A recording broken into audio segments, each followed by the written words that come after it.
5, 4, 3, 2, 1. I am attempting to go live on YouTube. I am Dan Salem. I may or may not be live in your living room, but I will momentarily be live on your screens. This is YouTube Live. I've hit the live stream button, and I think that I am now officially live on YouTube. Therefore, I will also simultaneously go live on Facebook in 3, 2, 1. Okay, I feel like I'm Happy New Year countdowning. I am Dan Salem, live on YouTube, BuzzChomp, live on Facebook at the Dan Salem. Facebook mentions my fan page at the Dan Salem. I'm going to tweet out my live link here before I get into some NFL talk on my Twitter at the Dan Salem, and then I'm going to retweet it over on BuzzChomp at BuzzChomp with one extra Z for good measure. Tweet, tweet, tweet, tweet, tweet, tweet. Today we are focusing on quarterbacks, and front and center is Mr. Jimmy Garoppolo, because he may not be available, but he's probably the most coveted quarterback on the proverbial market. It's free agency, sort of. My official picture will have Mr. J. Garoppolo on there, if you see it. And that has been accomplished. Okay, so the NFL new league year starts in a couple of weeks. We know the teams that need quarterbacks. I'm going to run through the ones that just pop into my head off the cuff. We know the quarterbacks that are available. I'm going to bring up who Rich Cimini over at ESPN listed as the Jets' potential quarterback targets, because the Jets are one of the key teams that need a quarterback, and the quarterbacks that they could potentially be considering are the same quarterbacks that other teams would be considering. Oh, wrong button. I apologize for the technical interruption. It's not actually an interruption at all. Okay. So they ran through running back over there. I thought that was pretty interesting, but honestly, it's the quarterback position that's most interesting. Okay. So I'm going to start with Jay Garoppolo, Mr. Jimmy Garoppolo. He is a New England Patriot. They would have to trade him. So obviously, the Patriots are the front runners to keep Garoppolo's services for next season. But he's going to become an extremely expensive backup quarterback really quickly. So either they know when Tom Brady's retiring and want to give him the starting job, but pay him an exorbitant fee as a backup in the meantime, or they will trade him to any number of quarterback-needy football teams. The Jets need a quarterback. The Bills need a quarterback. The Jaguars, sort of, maybe. The Texans, sort of, maybe. The Browns, definitely. 49ers, definitely. The Bears, most likely. I'm missing some teams. There's a lot of teams that would be willing to upgrade, and then there's a lot of teams that really need them. The Vikings have an iffy situation going on, because do you really love Sam Bradford? How much longer you got him? The Arizona Cardinals, how much longer are you going to get Carson Palmer? Yes, Tony Romo will likely also be available, but is he more sought after than Garoppolo? I say no. My brother Todd and I debate where Jimmy Garoppolo ranks among all NFL quarterbacks tomorrow on NFL Spin Zone. You can find it on my fan page at the Dan Salem on Facebook. And we compare him to multiple quarterbacks. We compare him to Romo, to Carson Palmer, to Ryan Tannehill, to Tyrod Taylor, who may or may not also be available because apparently the Bills don't want him, to the likes of Blake Bortles, who has fallen on hard times in Jacksonville and maybe get shown the door rather quickly. The key here is Garoppolo, right? Because trades are hard to come by in the NFL, but the Patriots are great at trading, and they are great at getting killer returns for their players. And right now, with only 2 games under his belt, Garoppolo has max value. Because if he sits on the bench any longer, then it's only going to diminish. He's a Super Bowl champion. He had the best QBR in the league last year for quarterbacks that threw over 75 passes. He was the best quarterback all of last season for quarterbacks that threw over 75 passes. He threw nearly 500 yards in 2 games, or a game and a half, really, 4 touchdowns. And he showed really good pocket presence. He got rid of the ball quickly. He made good pre-snap reads, but he's a young quarterback. He'd basically be a rookie, having trained behind Tom Brady at the Patriots, which maybe makes him a sophomore in the eyes of lots of other people, because that's a great person to be mentored behind. But he doesn't have a lot of starting experience. So how does he fit, right? Like, the Patriots will not trade him to an interdivisional rival. I mean, they're not going to do it. They won't give him to the Bills or the Jets. It's not going to happen. They will never do that. I'd hate to see Garoppolo end up in Cleveland, because the odds of him succeeding there are much smaller than if he went to, say, I guess the Texans would be a good fit. I mean, honestly, the Bears aren't going to be very good. The 49ers aren't going to be very good. Though, if he ends up on a bad team, he can only do so much, you know?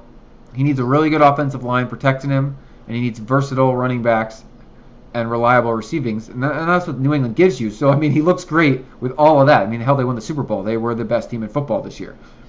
Most of these other teams aren't going to offer those things, so where do we really think Garoppolo will end up? Who's going to be a good trading partner for the Patriots?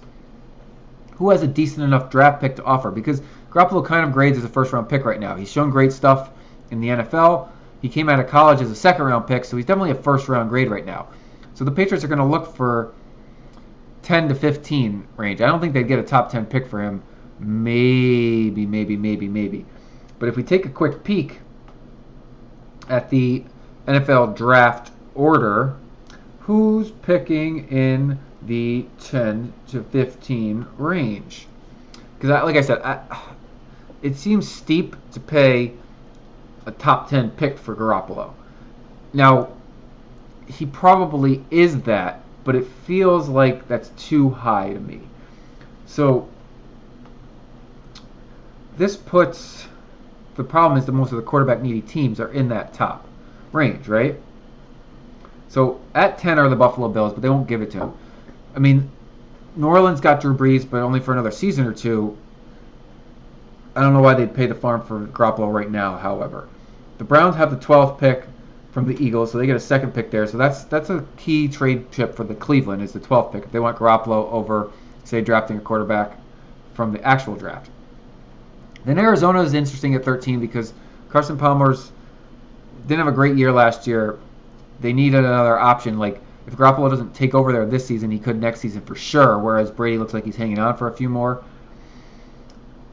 The Ravens, what's Flacco got left in the tank? The Redskins, if they don't keep Cousins, which they probably will, they should, that would be stupid if they didn't, are at 17. Tennessee's at 18. And then Detroit's at 21. We're kind of out of the range here. So, I mean, if it's going to be if the Patriots get a top 10 pick in this draft, this is just unfair because they just were Super Bowl champions. But hell, there's Chicago, San Francisco, Cleveland, and New York all need quarterbacks. I mean, Mariota's with the Titans, so they're not going anywhere with him. The Panthers are set. The Chargers are set. Cincinnati feels pretty confident. Buffalo won't take him. So there's a few teams mixed in there, but I actually think we could get surprised by who actually trades for Garoppolo because he could slot in nicely ahead of one of these guys on his way out. I mean, Tannehill probably, if he doesn't recover from injury, they're going to have to replace him. What's Eli Manning got left? The Giants are going to need to plan there. And the same in Kansas City. I mean, Alex Smith, he's only got a couple more seasons left. He's played a really long time. So it's interesting. It's interesting to see. But so, if Garoppolo's like the big chip, right? Then there's actual free agents. Kirk Cousins, Mike Glennon, Brian Hoyer, Josh McCown, Matt Schaub, Mark Sanchez, Case Keenum, E.J. Manuel, Matt Barkley. Wow, that is just a laundry list of household quarterback names. Not. Kirk Cousins is an excellent ad. The Washington Redskins would be crazy to let him go. If for whatever reason they do, I really hope my New York Jets snatch him up. He is a reliable starting quarterback. He's a franchise quarterback. He might not be a top 10 quarterback. He's a top 15. And he could work his way up because he seems to keep getting better and better. He did a lot in Washington with little. I like Kirk Cousins and what he did. He was a prove-it. He worked a prove-it deal. Worked the franchise tag. He proved it 2 years in a row. He has earned it, and I really like him. The rest of these guys are better backup quarterbacks. But as a New York Jets fan, I'm aware that I may see one of them starting for my team. It won't be Mark Sanchez. Matt Schaub or Brian Hoyer are decent options. I hear Mike Glennon's name getting thrown around a lot. Sure, I guess. It's like a 1-year carryover or a half-year carryover, then it doesn't really matter. Anyone that can learn the West Coast offense for our Jets is a good option. Then there's other available players potentially. Tony Romo, Tyrod Taylor, Colin Kaepernick, Jay Cutler, A.J. McCarron, Robert Griffin III. Notice they didn't even mention Garoppolo because the Patriots aren't trading them to the Jets. They hate their guts. I rank Garoppolo ahead. I don't rank him ahead of Tyrod because Tyrod's proved a lot and he doesn't turn the ball over. But he probably has a higher ceiling. He's certainly ahead of Romo and Cutler. I still like Kaepernick, but he's ahead of Kaepernick because Kaepernick's just made too many mistakes. Garoppolo is ahead of most every quarterback, quote, available. So, quote, available. He's ahead of them all. New England knows this, so they're going to get a high first and a mid-range second for him. Easily, if not more. Maybe a first, second, fourth, and they'll throw in a third. I don't know. I mean, he's worth a first-round pick, but you got to get the money to work out. I could see him ending up with the Chicago Bears. The Bears, they've got the third pick in the draft. Now, if they don't like any of the guys that are actually coming out, I know Garoppolo's a third-year player. He's got some experience. He's a proven winner on the sidelines. Chicago, these teams stink. So, I mean, he'd be rebuilding with them, and they'd be rebuilding around him. I wouldn't mind seeing him go to the Bears. I feel like that's a solid fit. I don't know about the 49ers. That just feels like more of a mess. I feel like if my money was on a team trading their top draft pick, it would be the Chicago Bears for Jimmy Garoppolo. The Jaguars, I don't know. I wouldn't give up on Blake Bortles if I were Jacksonville. They may already have. They got a new whole coaching staff, everything coming in there. And then the Chargers, Phillip Rivers still got a few years left. So, I mean, with the 7th pick, they're probably not moving on that. I still like Andy Dalton in Cincinnati. New Orleans is an interesting thing, though, at 11. Because Drew Brees has only got a year or two left. He's in a similar situation to Tom Brady, except Brady just won, so he's like riding a high. Drew Brees is probably like, when am I going to retire? I don't know. You never know when guys are going to retire, so unless you're actually bringing someone in to start right away, like in Cleveland with the 1st and 12th pick, that's why everyone keeps saying Cleveland, because they got 2 firsts. I don't see Garoppolo in Cleveland. I know that the Patriots in Cleveland trade a lot. I just don't see it. I don't see that happening for him. Okay. So, where are some of these other quarterbacks going to land? If Garoppolo's in Chicago, if I'm putting him in Chicago, that means the Bears let Jay Cutler go. Now, maybe Jay Cutler goes to be the backup in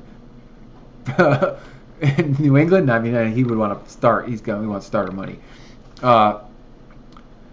Does Jay Cutler get a chance to start this coming season? Does Tony Romo? Does Tyrod Taylor? I think all 3 of those guys should have an opportunity to start for a football team. One of them is going to be in Cleveland.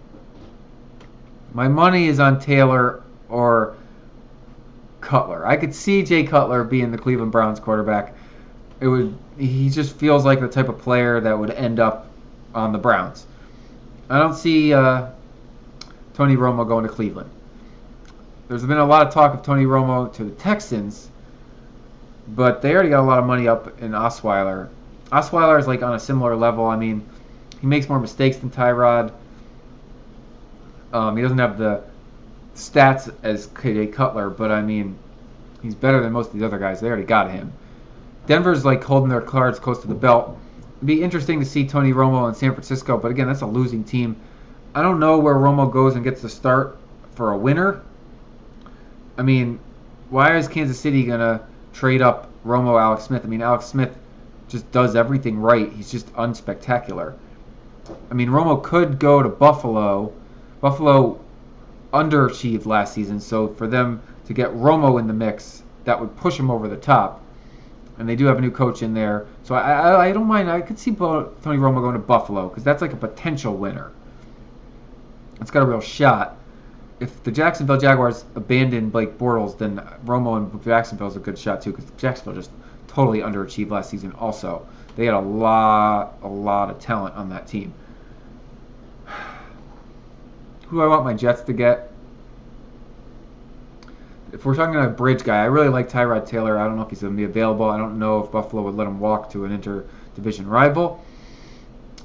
I liked the Mike Glennon, Brian Hoyer, Matt Schaub. Like, all three of them do enough. None of them are flashy, but as a bridge quarterback, they kind of fall into that Ryan Fitzpatrick could potentially truly surprise you for a season category for cheap money. And they'd want to prove themselves in New York, in the spotlight, to make a bigger deal next season, which is what Fitzpatrick did. That worked great for the Jets the last time when they got a low-money quarterback who proved the hell out of himself, and then they got stuck paying him the big money because they wanted to keep him. Well, I don't think they'd want to keep this one, but I would love to see him come in and truly dominate and succeed. That would be fun. Back to the NFL draft for a moment, since we went in depth on free agency last week, and we've got a lot of time here before the actual draft. But I'm going to talk draft for a moment, and then was one big headline. Unfortunately, it was for my team over the weekend in the NFL circles in Darrelle Revis, so we'll talk a little Darrelle Revis action. I see no questions on the interwebs, but thank you guys for watching. You are great audiences nonetheless. You're just a silent one, but soon enough you'll get the guts and the balls to send me some questions live on the air. So, Scouts Inc. has Myles Garrett, defensive end out of Texas A&M, as their highest graded player in the draft. Then we got another defensive tackle out of Alabama, Jonathan Allen. Then Fournette, running back. That's a real interesting play for me. And then Jamal Adams, safety out of LSU. Followed by defensive end out of Stanford. Then the next running back, Dalvin Cook. Solomon Thomas with the D end.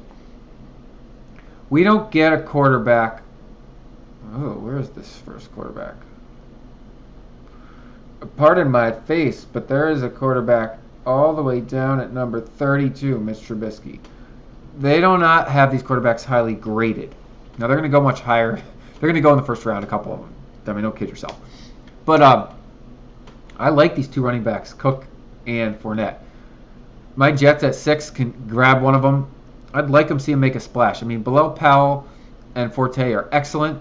They don't have the breakaway speed, and there's a lot of money tied up in those two guys. So to get a third guy in there, he'll have super fresh legs in his sophomore season because he'll be splitting time with these other two guys. And like Forte's a solid veteran to learn behind Powell.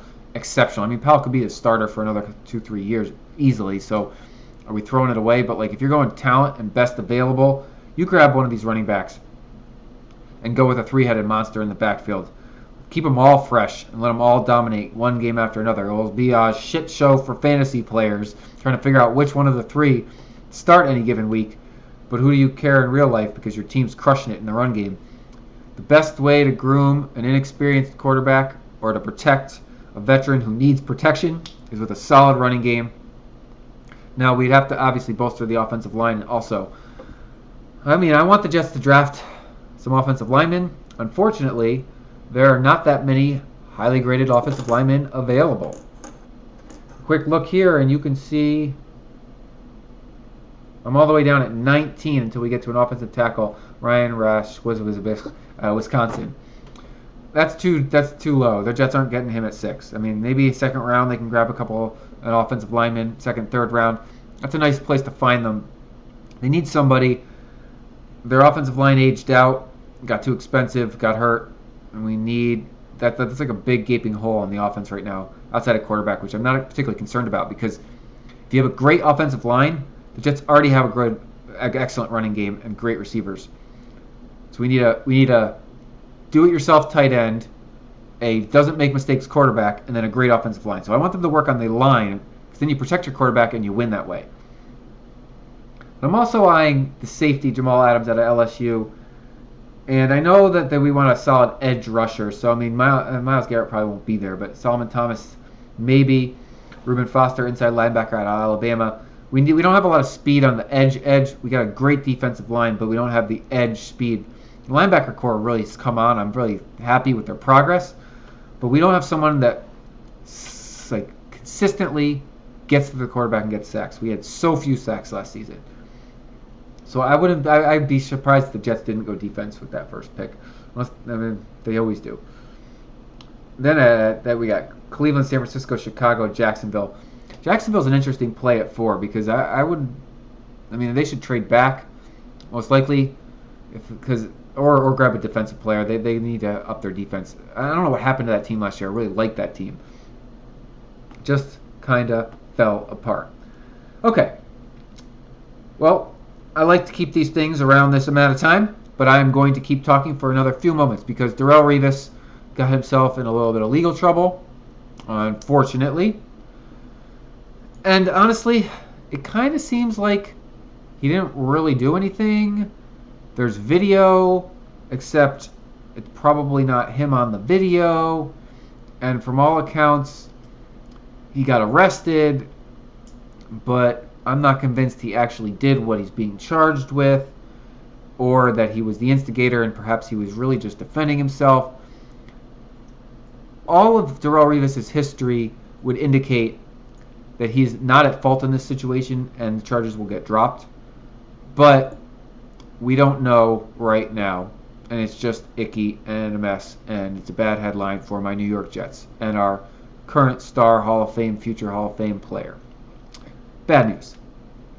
Pitchers and catchers reported in baseball. I'm excited. I will be touching on the Yankees here every so often as we get forward. I mean, this is an NFL live stream, but I'm a Yankees fan, and I'm excited for the new year and what it will offer.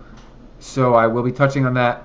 And the Clippers, I mean, are they going to make a deal here at the trade deadline? I don't know. I hope so. We'll talk about it next week. DeMarcus Boogie Cousins went to the Pelicans to play with Anthony Davis. I think that's a lot of fun. They should snatch that 8th seed in the East now in the NBA. They'll be facing the Warriors round 1. That is a fun matchup. I hope that they really find some good chemistry. That's an excellent combination of talent. But otherwise, no other big name trades have dropped yet, so we will see what happens as we get towards the deadline. It's an interesting time in sports. There's going to be a lot of NFL news dropping soon, but right now it's all about the quarterbacks and will the Patriots trade Jimmy Garoppolo? I'm Dan Salem. I've been live here on BuzzChomp on YouTube, at the Dan Salem on Facebook Live. I'm here every Tuesday, 5 p.m. Pacific, talking the NFL and a little bit of other sports, but it's really the NFL because it's the NFL year-round, baby, and I'm an NFL fan first and foremost. Thank you guys for watching. Share on Twitter, share on Facebook, share on YouTube. Hit me up with your questions across social media, and I will answer them here live next Tuesday, 5 p.m. Pacific. Join me, and I'll be back. Finishing up on Facebook. Thank you. And thank you. Good night, YouTube. Have a pleasant